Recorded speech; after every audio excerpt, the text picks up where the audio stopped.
Mercado de café, principalmente o cenário internacional para o arábica, nós temos visto uma semana com muita oscilação de valores negociados na Bolsa de Nova York, uma volatilidade que traz, de certo modo, alguns impactos para o negócio. Vimos nessa semana já mercado em alta, depois uma redução, voltando a operar em elevação nesta quinta-feira, o que mostra muitas ações, mostram muitas ações de mais curto prazo. Mas para saber como que isso está impactando a cafeicultura brasileira e principalmente o que significa esse trabalho dos investidores hoje negociando na Bolsa de Nova York, nós vamos conversar com o Eduardo Carvalhais, ao vivo pela internet, ele que participa do Agricultura BR aqui no canal do Boi Agora. Carvalhais, por que nós estamos vendo, em especial nesta semana, café que vinha galgando, vinha ganhando aos poucos, recuperando um pouco do valor no mercado internacional, essa semana com tanta oscilação, com tanta volatilidade? Boa tarde, seja bem-vindo. Boa tarde. Olha, nas últimas semanas, que quando se faz o balanço da semana, o café vem galgando pontos e subiu nas 4 últimas semanas. Essa semana também começou assim, tivemos alta na segunda, depois uma alta quase explosiva na terça.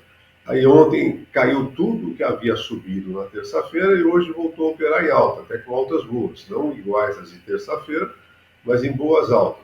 Em cima disso também você tem o movimento do dólar versus o real, dificultando mais ainda se enxergar alguma coisa. Esses movimentos muito rápidos têm muito a ver com o interesse de curto prazo, de fundos e de especuladores que se aproveitam das notícias e jogam para cima e para baixo as cotações de Nova York, com bastante violência até. Para o produtor de café, isso desorienta ainda mais, ele não sabe o que está acontecendo. Bom, os números todos que chegam ao mercado, esses números que estão chegando, mostram aquele quadro de que não existe café sobrando no mundo, o quadro é o mesmo. Ainda ontem foram divulgados, todo dia 15 é divulgado o estoque de café verde nos armazéns americanos, eles caíram ao menor nível nos últimos 6 meses, foi uma queda importante, apesar que estamos no inverno, é época do inverno no hemisfério norte, é época de queda de estoques mesmo. Os embarques brasileiros caíram em janeiro, vão voltar a cair agora em fevereiro, pelos números que temos até agora, porque nós estamos na entre-safra. Agora, lá fora, eles comentam muito a próxima safra brasileira de café, 2023, que nós vamos começar a colher em questão de mais 2 meses, o Conilon, e 3 meses o Arábica, e ela vai ser, sim, uma safra maior que a de 2022, mas não vai ser uma super safra. E também, somente o especulador já aproveita para comentar sobre a safra 2024. Essa sim, se continuar o clima bom, depois das chuvas que nós tivemos de novembro para cá, em 2024 o Brasil deve colher uma grande safra. Esse deve, porque o clima continua instável, não só no Brasil como no mundo todo, e é muito difícil de saber o que vai acontecer até maio, junho de 2024. Nós vamos continuar com toda essa sobe e desce, não só agora, mesmo depois que entrar a safra nova brasileira, porque é impossível saber o que vai acontecer em 2024. E qualquer tempo mais seco que nós tivermos, qualquer frio maior, ou falta de chuva no segundo semestre, vai fazer novamente o mercado ficar oriçado. Porque não existe estoques de café no mundo todo que consigam fazer com que o mundo sobreviva em termos de volume de café, se nós tivermos uma má safra no ano que vem. É muito importante para nós brasileiros, porque o cafeicultor depende disso, mas para o mundo que a safra brasileira de café em 2024 seja muito boa. Mas isso depende do clima. Se a safra 24 do Brasil não for muito boa, nós não sabemos o que vai acontecer com o fornecimento global de café. Carvalhais, a questão dos fundos, os de investimento, capital especulativo no agronegócio, em especial nos Estados Unidos, é muito presente. Ele é presente nos negócios com o complexo soja, com milho na Bolsa de Chicago e é presente também na Bolsa de Nova York com café, com açúcar, com cacau. No caso do café, o que esses fundos representam em termos de volume de negócios? Porque se a gente pega o exemplo de Chicago, Quando se tem uma taxa de juros, aumenta a taxa de juros nos Estados Unidos, há uma saída de capital muito clara desses investimentos no complexo soja, no milho, indo para outros que acabam sendo mais lucrativos. O que representa hoje esses fundos em relação ao café? Existe esse número? Eu não tenho esse número, mas deve ser proporcional aos outros, porque os fundos que operam em Nova York não operam só em café ou só em soja, nas outras bolsas, eles operam em todas as commodities.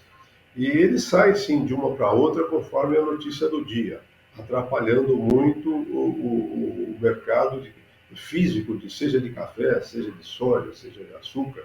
Nós dependemos de uma visão mais de longo prazo, enquanto esses fundos operam de acordo com a notícia do dia, pulando para o mercado que parece que vai dar um lucro mais fácil para eles. Eles erram, acertam, não é que eles só acertam, mas nós do físico, ou seja, o produtor de café de um lado e o exportador de um lado, do outro lado, o trader e as indústrias de torrefação sofrem muito com isso. E, obviamente, que esses capitais especulativos, esses capitais financeiros, são muito maiores que o tamanho do mercado. Então, quando ele se mexe, parece macaco em loja de louça, quebra tudo. É o que nós estamos vendo no momento. Mas, em termos também, o pano de fundo para isso é esse fato de que, com o crescimento extraordinário, primeiro do consumo do café, e aqui no Brasil, das exportações brasileiras nos últimos 20 anos, que liquidaram com os nossos estoques de segurança, e depois dos problemas climáticos se acentuando nos últimos 3 anos, criou um ambiente muito propício à especulação de curto prazo. Carvalhais, temos então uma expectativa de uma safra maior no Brasil, né? Um cenário que nós estamos enxergando. Tem os estoques de café verde americano caindo agora, mas dentro da sazonalidade, algo esperado.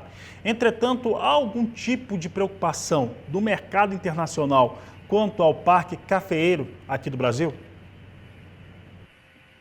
Não, sempre há, porque o que acontece é que o Brasil se transformando num dos maiores fornecedores de grãos do mundo.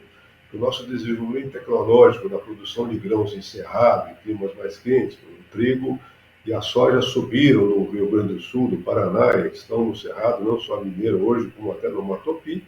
Hoje a produção de café tem alternativas, e esses cafeicultores que estão em áreas planas, com irrigação, percebem que só vale a pena produzir café a bom preço. É verdade que nós aumentamos muito a produtividade brasileira por hectare, isso ajudou, e nós temos outras áreas, principalmente para o Codilon, que estão se revelando agora.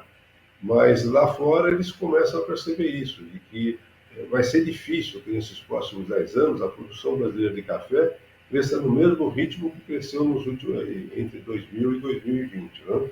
E eu também acho, porque com essas alternativas que existem em grãos, com riscos muito menores climáticos do que existe no café, no grão, se você tem um problema climático, você logo depois está replantando. Se você tem um problema numa área de café, leva 3 anos para você voltar a produzir café e com um clima ainda incerto. Isso vai fazer com que uma parte das terras de café tradicionais, né, migrem para outros produtos, mas também estão aparecendo novas terras para o café, principalmente no Codilon, no Espírito Santo, no sul da Bahia, em Rondônia. Isso deve fazer com que nós, pelo menos, vamos manter a nossa produção. Se vai crescer, vai depender muito das condições de preço no mercado internacional. Carvalhais, para encerrar a nossa entrevista, com uma visão sobre a sua fala final, dá para dizer que há uma mutação na produção brasileira de café na atualidade por todas essas questões que você posicionou?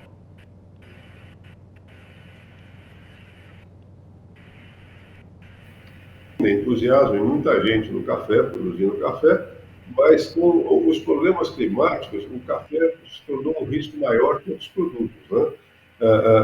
Nós vamos crescer a safra esse ano, vai crescer o ano que vem.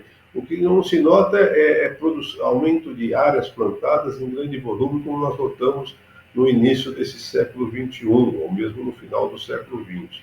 Eu não sei se isso responde a você, se não era exatamente isso que você me perguntou.